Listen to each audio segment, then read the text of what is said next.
Just moments ago, we learned another Republican throwing his name into the hat. Senator Tim Scott of South Carolina filed some paperwork today to seek the Republican nomination in the 2024 presidential election. At this moment, Senator Scott is the most prominent black lawmaker in the Republican Party, and he is one of many Republicans hoping to beat former President Donald Trump from winning the Republican nomination. And it's a growing field, right? Look at all those faces. Joining me now with the latest on this, NewsNation's Kelly Meyer. She was just in Iowa, where Florida Governor Ron DeSantis was. He's now in New Hampshire, and we're awaiting that announcement as well, Kelly.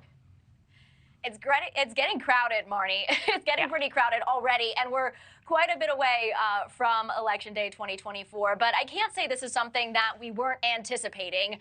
Senator Tim Scott has been teasing with the idea for quite a while now, and he launched that exploratory campaign in the beginning of April. And then later on, just in late April, he teased this big major announcement happening on May 22nd. That's this coming Monday. So it makes sense that he filed this paperwork to enter the race. This is something that he's made no secret about really here on Capitol Hill, his ambition to run for higher office potentially.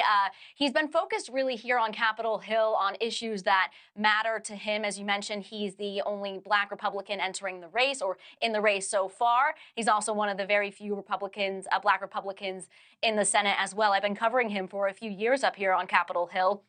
And he's really focused on this positive messaging, which his campaign says he's going to keep going throughout his campaign in hopes that separates him from the others, including another South Carolinian that's also already in the race. That's former UN Ambassador Nikki Haley. She's also from South Carolina. Interesting, one of his press members of his staff years ago is now on Haley's campaign and not on Tim Scott's campaign. So now he's the fifth Republican really to enter the race so far, adding, as we said, to that very crowded field. We're still waiting for Florida Governor Ron DeSantis to officially enter the race. He's been teasing that as well this week.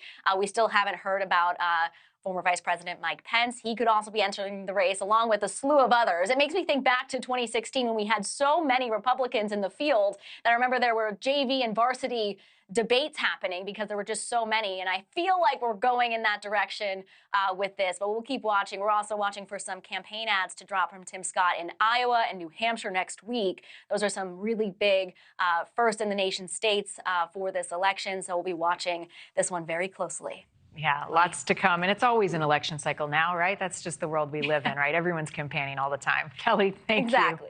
All right. Thank you for watching. Go to newsnationnow.com to find NewsNation on your television provider. And don't forget to click the red subscribe button below to get more of NewsNation's fact-driven, unbiased coverage.